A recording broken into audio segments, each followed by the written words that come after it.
뉴스에서 엔화가 어쩌니 일본 금리가 저쩌니 하면 그냥 채널 돌리셨던 분들 많으시죠. 솔직히 지겨우실 겁니다. 나랑 무슨 상관이냐고요. 그런데 전문가들이 왜 이렇게 난리를 치는지 아십니까? 이 지루해 보이는 일본 금리 이야기 뒤에는 수십 년간 쌓여온 수조 달러 규모의 거대한 돈의 흐름이 숨어 있기 때문입니다. 그리고 그 흐름이 지금 완전히 뒤집히려 하고 있어요. 월스트리트의 큰손들은 벌써 눈치챘습니다. 그래서 지금 조용히 그리고 아주 치밀하게 탈출 준비를 하고 있어요. 그들이 두려워하는 게 뭔지 아십니까? 바로 엔캐리 트레이드라는 겁니다. 듣기만 해도 복잡하고 어려워 보이죠. 하지만 이게 터지는 순간 여러분의 주식 계좌 대출 금리, 더 나아가 우리 경제의 운명까지 한순간에 뒤집어질 수 있습니다. 이건 단순히 환율이 조금 오르고 내리는 문제가 아니에요. 수조 달러 규모의 시한폭탄 타이머가 지금 돌아가고 있다는 뜻입니다. 오늘은 뉴스에서는 절대 쉽게 알려주지 않는, 아니, 어쩌면 알면서도 대충 넘어가는 이 복잡한 엔캐리 트레이드를 아주 쉽고 아주 정확하게 파헤쳐 드리겠습니다. 여러분의 돈이 걸린 심각한 문제이니 놓치지 말고 끝까지 들어주세요. 먼저 이게 뭔지부터 이해해야 합니다. 세상에 공짜는 없다고들 하잖아요. 그런데 지난 몇십 년 동안 금융시장에는 거의 공짜나 다름없는 기회가 있었습니다. 상상해 보세요. 은행에서 돈을 빌리는데 이자가 거의 없습니다. 심지어 0%죠. 그런데 옆 동네 다른 은행에 그 돈을 맡기면 1년에 4%씩 이자를 준다고 합니다. 여러분이라면 어떻게 하시겠어요? 당연히 공짜로 빌린 돈을 이자 주는 곳에 맡기겠죠. 이게 바로 엔캐리 트레이드의 핵심입니다. 일본에서 거의 공짜로 돈을 빌려서 미국이나 다른 나라 자산에 투자하는 거죠. 왜 하필 일본 돈이었을까요? 여기엔 슬픈 역사가 있습니다. 1990년대 초반 일본 경제가 무너졌어요. 부동산 값은 반토막 났고 주식은 휴지 조각이 됐죠. 사람들은 지갑을 닫았고 물가는 계속 떨어졌습니다. 디플레이션이라는 경제의 암흑기가 찾아온 겁니다. 일본 중앙은행은 죽어가는 경제를 살리려고 금리를 계속 낮췄습니다. 결국 제로 금리를 넘어 마이너스 금리까지 갔죠. 돈을 맡기면 오히려 보관료를 내야 하는 세상이 된 겁니다. 전 세계 어디를 둘러봐도 일본만큼 돈을 싸게 빌릴 수 있는 곳은 없었습니다. 그래서 투자자들에게 엔화는 단순한 화폐가 아니라 세계에서 가장 값싼 자금줄이 된 거예요. 실제로 어떻게 작동하는지 구체적으로 볼까요? 월스트리트의 투자자가 일본 은행에서 1억 5천만 엔을 빌립니다. 금리는 0.1%밖에 안 됩니다. 환율이 1달러에 150연이라고 치면 대략 100만 달러죠. 우리 돈으로 13억 원 정도입니다. 이 투자자는 빌린 엔화를 당장 팔아서 달러로 바꿉니다. 그리고 그 100만 달러로 미국 국채를 사요. 당시 미국 국채 금리를 예로 들어 대략 4%대라고 가정해보죠. 계산해 볼까요? 일본에 갚아야 할 이자는 고작 0.1%입니다. 그런데 미국 국채에서 나오는 수익은 4% 정도죠. 가만히 앉아서 4% 가까운 차익을 먹는 겁니다. 100만 달러에 4%면 4만 달러 정도예요. 앉은 자리에서 연봉 수준의 돈이 생기는 거죠. 그런데 여기서 끝이 아닙니다. 진짜 대박은 환율에서 터집니다. 이런 사람들이 너도 나도 엔화를 빌려서 팔고 달러를 사들이면 어떻게 될까요? 시장에 엔화가 넘쳐나니 엔화 가치는 떨어지고 달러 가치는 오릅니다. 이걸 엔저 현상이라고 해요. 처음에 1달러에 150연이었는데 1년 뒤에 1달러에 160엔이 됐다고 칩시다. 나중에 돈을 갚을 때 달러를 다시 엔화로 바꿔야 하잖아요. 엔화 가치가 떨어졌으니 더 적은 달러만 써도 빌린 돈을 갚을 수 있게 되는 거예요. 이자 수익의 환차익까지 더블로 챙기는 구조가 완성되는 겁니다. 이러니 전 세계 헤지 펀드들이 눈에 불을 켜고 달려들 수밖에 없었죠. 정확한 집계는 불가능하지만 국제 분석 기관들은 수조 달러 규모라고 말합니다. 그런데 세상에 영원한 공짜는 없는 법입니다. 엔화 가치가 거꾸로 폭등하면 어떻게 될까요? 아까 그 투자자가 1달러당 150원일 때 돈을 빌렸는데 갑자기 1달러에 130원이 됐다고 칩시다. 원금 1억 5천만 엔을 갚으려면 이제는 약 115만 달러가 필요합니다. 잠깐만요. 이 사람이 번 돈은 104만 달러 정도밖에 안 됩니다. 갚아야 할 돈은 115만 달러인데 가진 돈은 104만 달러죠. 순식간에 10만 달러 넘게 빚쟁이가 되는 겁니다. 1년 내내 머리 굴려서 번 이자 수익이 환율 한 방에 다 날아가고 원금까지 까먹는 거예요. 더 무서운 건 이 공포가 전염병처럼 번진다는 사실입니다. 극장에 불이 났다고 소리치면 사람들이 비상구로 동시에 뛰어드는 것처럼요. 엔화 가치가 오를 거라는 소문이 도는 순간 투자자들은 가지고 있던 미국 주식과 채권을 미친 듯이 파치웁니다. 빨리 달러를 만들어서 엔화 빚을 갚아야 하니까요. 주식과 채권 가격은 폭락하고 사람들이 빚을 갚으려고 엔화를 사들이니까 엔화 가치는 더 폭등합니다. 엔화가 오르니 빚 갚기가 더 힘들어지고 그러니 자산을 더 급하게 팔아야 하는 악순환이 시작되는 거죠. 이걸 전문 용어로 청산이라고 부릅니다. 혹시 2024년 8월 5일을 기억하시나요? 그날 우리 주식시장 코스피는 장중 한때 폭락했고 일본 니케이 지수는 하루 만에 12%가 넘게 빠지며 역사상 최악의 폭락을 기록했습니다.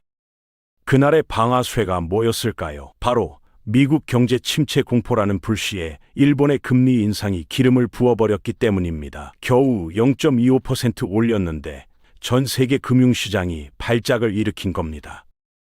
당시에는 일본이 화들짝 놀라서 시장이 불안하면 금리 안 올리겠다며 한 발 물러서면서 사태가 진정됐어요. 하지만 지금은 상황이 다릅니다. 일본의 물가 상승세가 심상치 않기 때문이죠. 상황에 따라 일본이 더 금리를 올릴 가능성이 커지고 있습니다.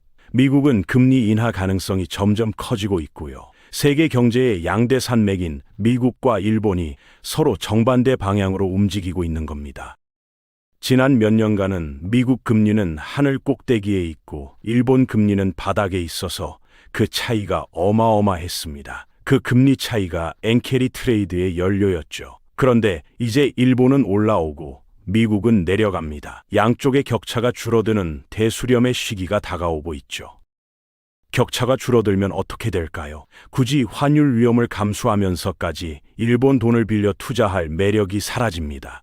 금리 격차가 천천히 줄어들면서 투자자들이 눈치껏 조금씩 돈을 빼는 게 가장 바람직한 시나리오예요. 엔화는 서서히 강세로 돌아서고 글로벌 자산 시장도 큰 충격 없이 조정받는 거죠. 하지만 만약 일본이 생각보다 금리를 급하게 올리거나 미국 경제가 갑자기 휘청거려서 금리를 확 낮춰야 하는 상황이 온다면요. 혹은 세계 어딘가에서 전쟁이나 위기가 터져서 사람들이 안전자산인 엔화를 찾기 시작한다면 그때는 극장의 비상구로 수만 명이 동시에 뛰어드는 대참사가 벌어질 수 있습니다. 천문학적인 자금이 일시에 시장에서 빠져나가면서 전 세계 증시가 급격한 충격을 받을 수 있는 상황이 되는 거죠. 그렇다면 이 거대한 태풍은 우리 한국 경제에 어떤 영향을 미칠까요? 사실 우리에게는 기회와 위기라는 두 얼굴의 카드가 동시에 들어옵니다. 먼저 긍정적인 면부터 볼까요? 엔화가 비싸지면 웃는 사람들이 있습니다. 바로 일본 기업과 경쟁하는 우리 수출 기업들이죠. 그동안 현대차나 포스코 같은 우리 기업들이 정말 힘들었습니다. 일본 제품들이 엔저를 등에 업고 가격을 후려치니까 해외 시장에서 가격 경쟁력이 밀릴 수밖에 없었거든요. 엔저라는 강력한 무기를 잃은 일본 기업들과 이제는 조금 더 대등한 위치에서 싸워볼 만해졌다는 뜻입니다. 수출 전선에 분명히 숨통은 트이는 신호죠. 그런데 마냥 좋아할 수만은 없습니다. 금융시장 쪽을 보면 등골이 서늘해지기 때문이에요. 우리나라 주식시장은 흔히 외국인 놀이터라고 하잖아요.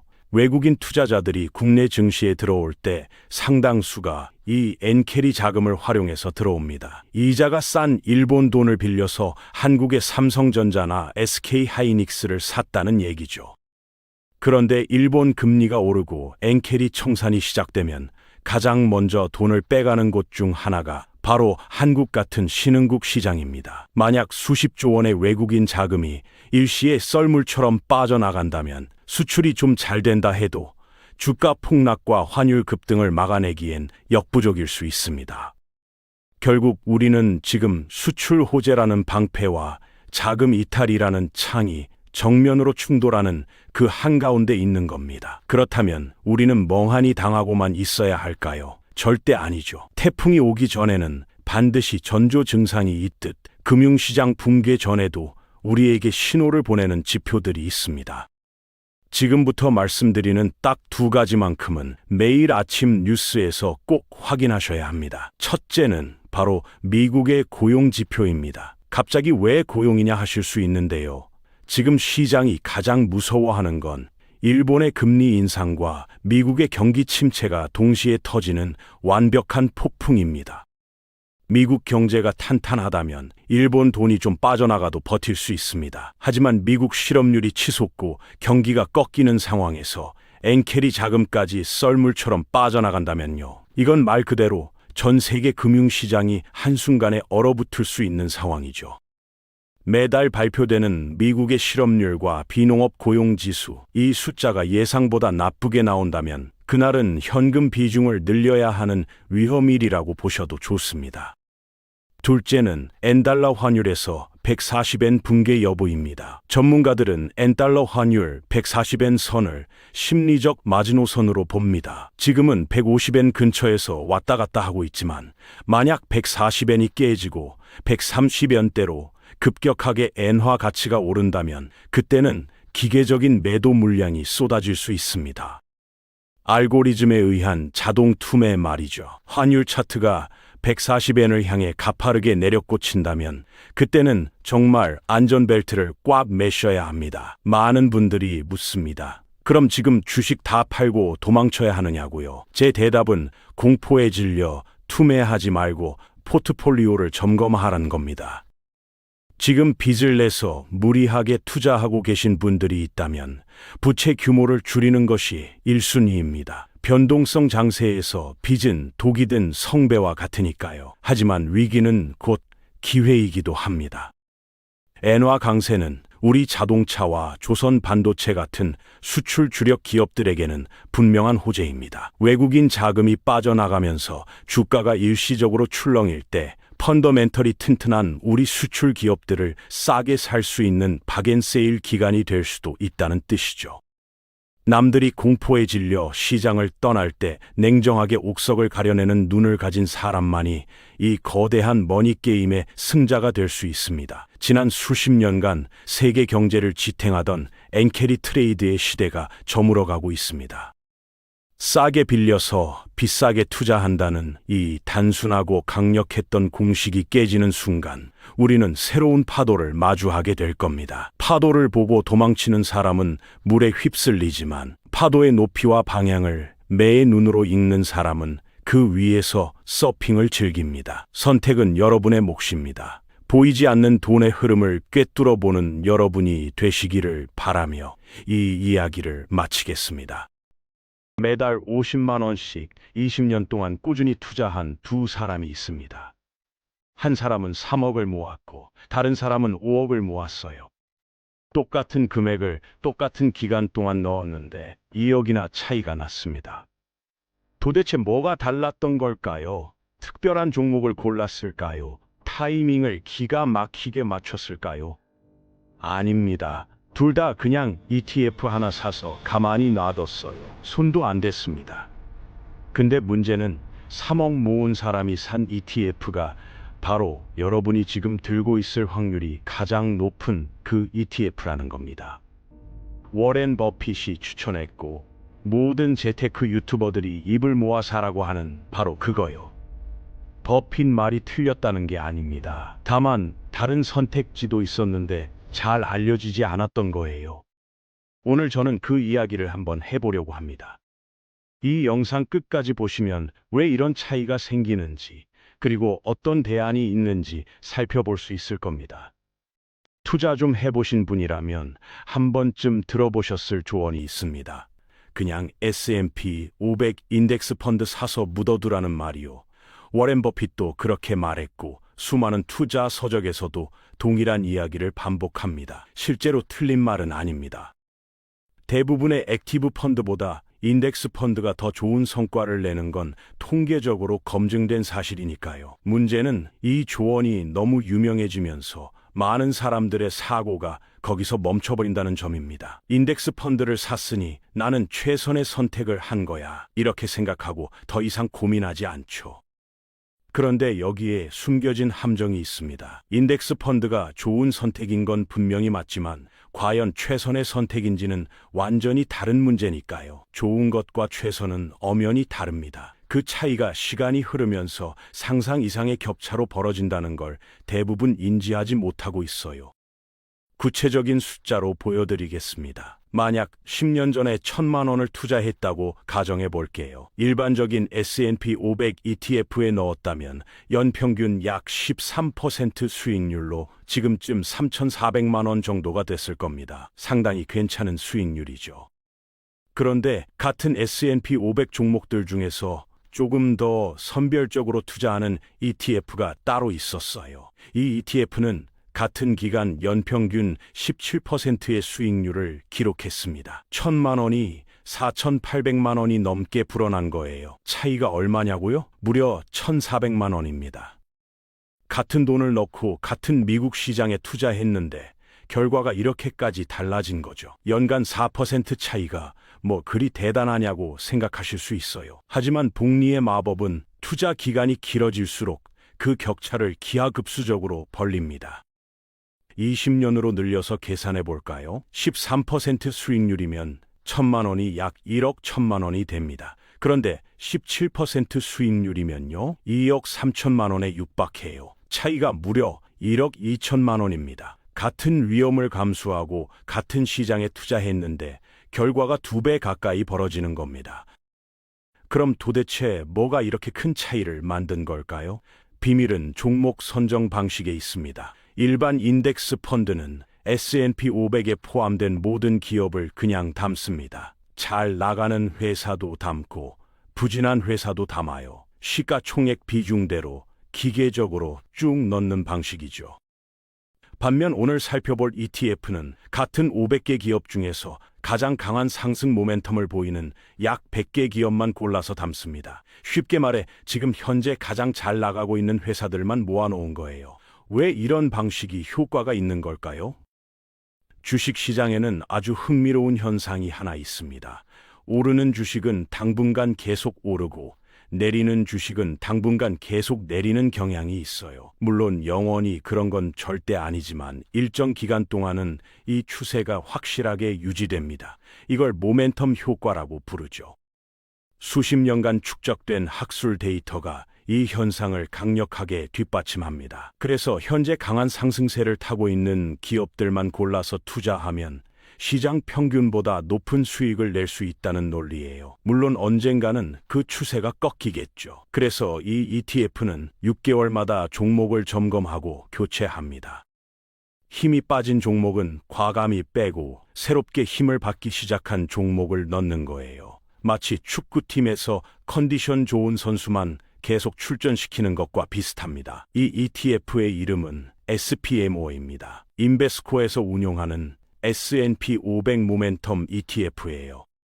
여기서 잠깐 여러분이 많이 들어보신 VOO와 SPMO의 차이를 아주 쉽게 설명해 볼게요. VOO는 미국 전체 우량 기업을 한 번에 사는 바구니예요. 크게 오르는 회사도 잠시 부진한 회사도 모두 함께 담겨 있죠. 반면 SPMO는 지금 가장 잘 나가는 상위 기업만 따로 뽑아서 담아둔 바구니입니다. 항상 상위권 선수들만 뛰는 팀이라고 보면 됩니다.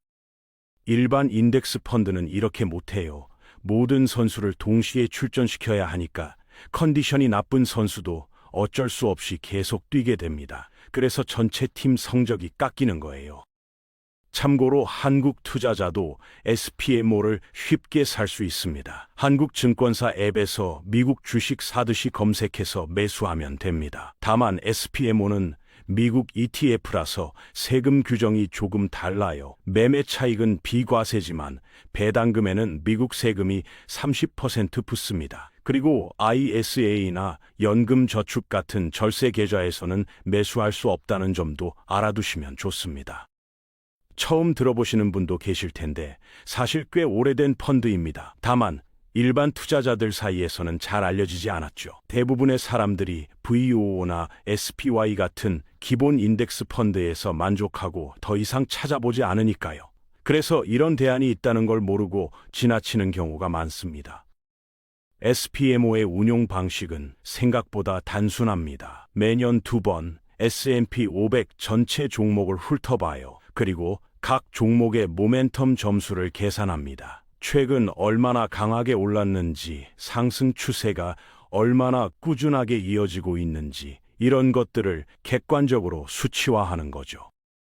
그런 다음 상위 100개 정도 종목만 골라서 포트폴리오를 구성합니다. 나머지 400개 종목은 탈락이에요. 그래서 SPMO에 들어있는 기업들은 항상 지금 이 순간 가장 핫한 기업들입니다. 반년 전에는 잘 나가다가 지금은 주춤한 기업은 자동으로 빠지게 되어 있어요. 이런 시스템 덕분에 포트폴리오가 항상 신선하고 역동적인 상태를 유지하죠. 어떤 분들은 이런 의문을 가지실 수 있어요. 그럼 오르는 종목만 계속 쫓아다니는 거 아니야? 그거 굉장히 위험한 거 아닌가? 충분히 일리 있는 질문입니다. 하지만 여기서 중요한 차이점이 있어요. SPMO는 감정이나 예측에 기반하지 않습니다. 오로지 객관적인 데이터에만 기반해요. 어떤 펀드 매니저가 이 종목이 앞으로 오를 것 같습니다 하고 주관적으로 찍는 게 아니라 이미 오르고 있는 종목 데이터를 보고 기계적으로 선정하는 겁니다. 투기와는 완전히 다른 접근이죠. 게다가 투기성 종목을 쫓는 게 절대 아니에요. S&P 500에 포함된 미국 대형 우량주들 중에서만 고르는 겁니다. 애플, 마이크로소프트, 엔비디아 같은 기업들이죠. 이런 회사들은 이미 시장에서 충분히 검증된 기업들이에요. 그 중에서 지금 가장 강한 기업을 고르는 것뿐입니다. 자, 그럼 진짜 중요한 질문으로 넘어가 볼게요. 시장이 폭락할 때는 어떻게 될까요? 오르는 종목만 담고 있다가 갑자기 시장이 무너지면 더 크게 떨어지는 거 아닐까요? 아주 합리적인 걱정입니다. 그런데 실제 데이터를 보면 예상과 다르다는 걸 알게 됩니다. 2018년을 기억하시나요? 미중 무역전쟁 우려로 시장이 크게 흔들렸던 해입니다. 그해 말 S&P 500 지수는 약 5% 하락했어요. 그런데 SPMO는요, 1% 정도만 빠졌습니다. 시장보다 훨씬 선방한 거죠. 왜 이런 일이 가능했을까요? SPMO의 자동 리밸런싱 시스템 덕분이에요. 시장이 불안해지면 어떤 종목들이 상대적으로 강세를 보일까요? 보통 방어적인 섹터들이죠. 필수 소비재나 헬스케어 유틸리티 같은 안정적인 업종들이요. SPMO는 그런 종목들의 모멘텀이 강해지면 자동으로 비중을 늘립니다. 반대로 기술주나 성장주가 약해지면 비중을 줄이고요. 이게 다 시스템에 의해 자동으로 이루어져요. 사람의 감정이 개입하지 않으니까 더욱 일관성 있게 작동합니다. 공포에 휩쓸리지 않고 냉정하게 데이터만 따라가는 거죠. 2020년 코로나 폭락 때는 어땠을까요? 3월에 시장이 급락했을 때 SPMO도 당연히 떨어졌습니다. 그건 피할 수 없었어요. 그런데 회복 속도가 확연히 달랐습니다. SPMO는 기본 인덱스 펀드보다 훨씬 빠른 속도로 원래 가격을 회복했어요. 왜냐하면 반등을 이끈 기술주들의 비중이 이미 높았기 때문이죠. 코로나 이후 시장을 주도한 게 뭐였습니까? 아마존, 애플, 마이크로소프트 같은 빅테크 기업들이었잖아요. SPMO는 이 기업들이 강세를 보이기 시작하자 자연스럽게 비중을 높였고 그 덕에 회복장에서 더 좋은 성과를 냈습니다.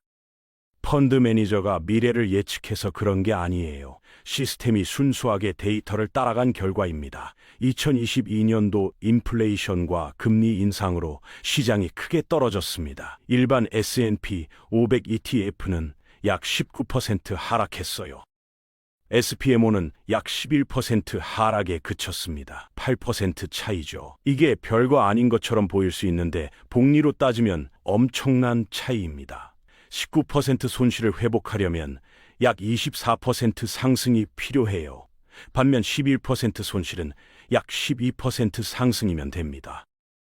회복에 필요한 에너지가 절반인 셈이죠. 하락장에서 덜 빠지는 게 상승장에서 더 오르는 것만큼이나 중요한 이유가 바로 여기에 있습니다. 수학적으로 보면 방어력이 곧 공격력인 셈이에요. 수비를 잘해야 결국 이기는 겁니다.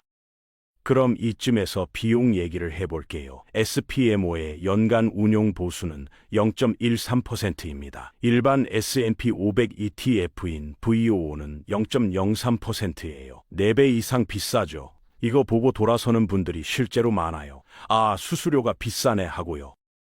근데 잠깐만요. 만약 연간 수익률 차이가 크다면 수수료가 0.1% 더 비싼 게 과연 문제일까요? 쉽게 계산해 볼게요. 1,000만 원을 투자했다고 칩시다.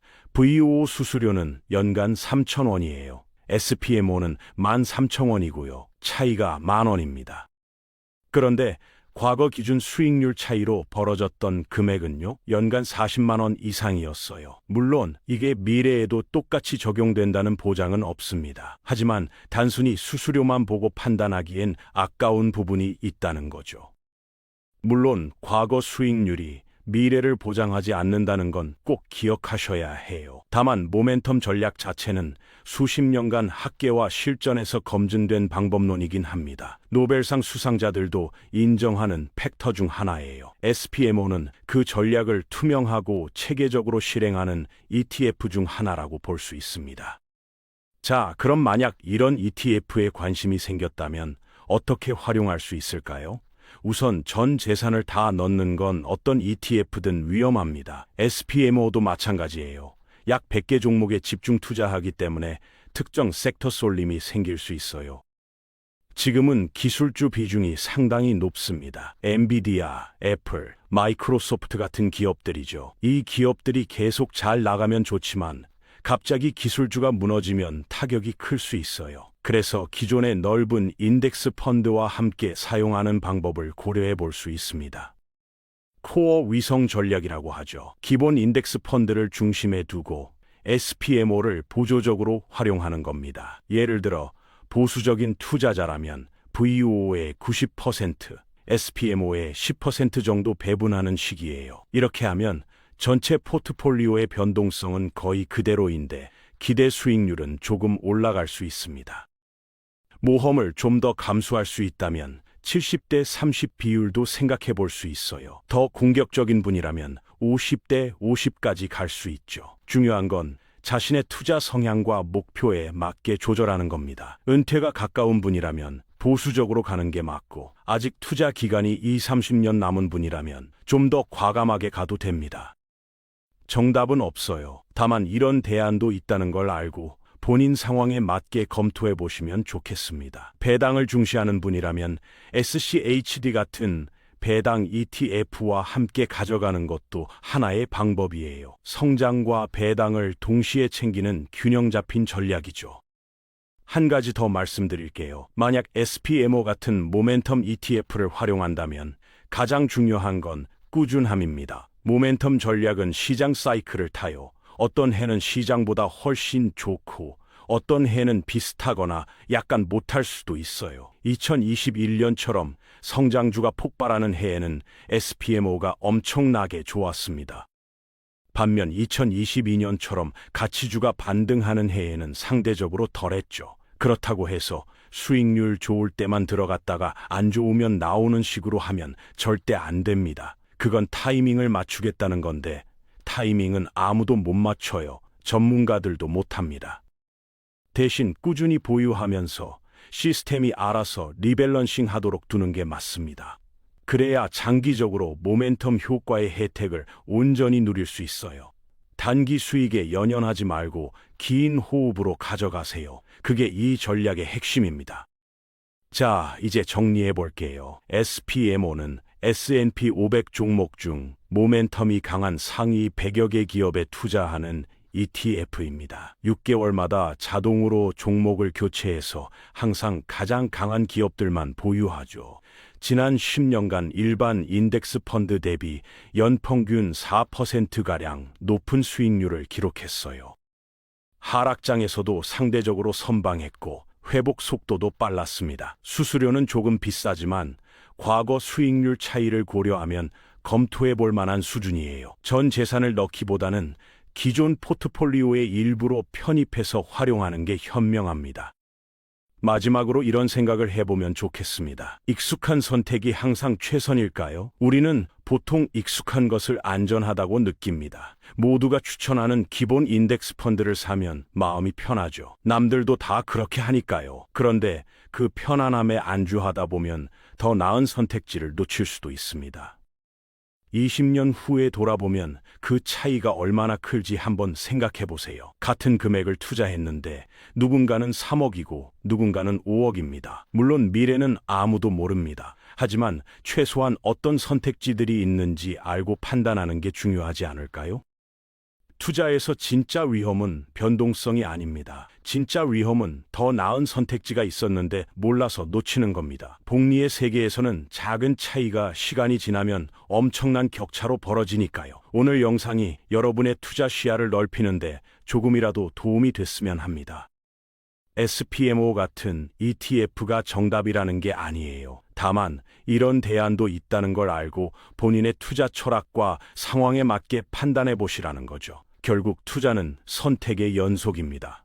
오늘 어떤 정보를 접하느냐가 20년 후의 결과를 바꿀 수도 있어요. 오늘 영상이 도움이 되셨다면 구독과 좋아요 부탁드립니다. 여러분은 어떤 ETF 조합을 갖고 계신가요? 댓글로 공유해 주시면 다음 영상 주제에 참고하겠습니다. 감사합니다.